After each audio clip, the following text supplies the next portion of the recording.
Hani Hoca Hocayevich yılın yanında Hoca kimin duymuyor kendinden 3 mut böyle 5 eder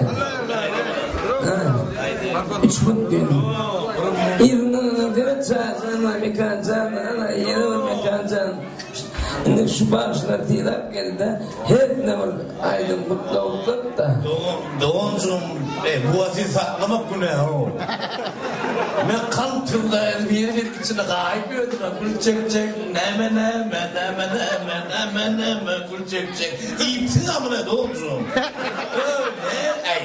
öyle şu kanunu da öyle ne olur doğru mi fadi İler fadi dedim fadi hayvan ama fona mikro burada da bana alıp kalma girmeli doğru ben yine yazarmışım bunu düşünüyorum o da Doğuncum berekeler şeyini zaman sektör duyulamaya arayın canım onu da oradan şu konuşan canı bakın olacak ömrümü de ben Doğuncum hidrit otuyor hala seninle dinle hiç otuyor da sıkılma da ne o adamlar da aklımda kalma gibi kalma da ne olacak xana yarım gel ya diye de en riski Soğan ben mantuanlı kıyıldı üzümü ürüşük bağlamalı diyelim ya.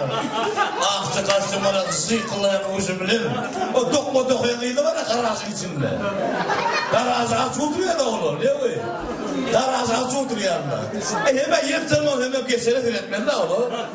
Dokma bir iş yok olur. Men yusuflar yakın hallığa oturun kıyıldı var ya görünürünü kozudu ben artıyan kısmı. Eyni olacak. Bu da hüyüge.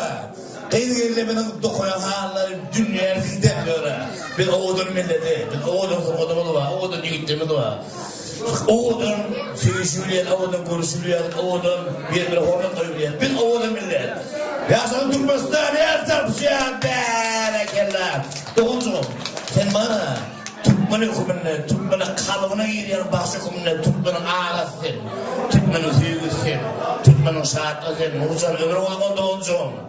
Silte Doğuncum, silte. Onu deme. Nurcan'ın şehirlerini yolu yanar, Nurcan Demarya çağırıcı. Mekana dahi bir hormat bir antrenör olmaz ya. Mekana dahi var, o bir de aynı böyle doğrudum lan. O prostan moğlu kalktı mı? Bak şu mekana dahi doğru mu? Fon, ne olur? Müfam ya fon.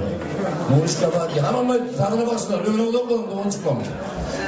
Berekeler, mekancam, filtre Doğuncum, evine ama tabi berekeler, bu da şey var.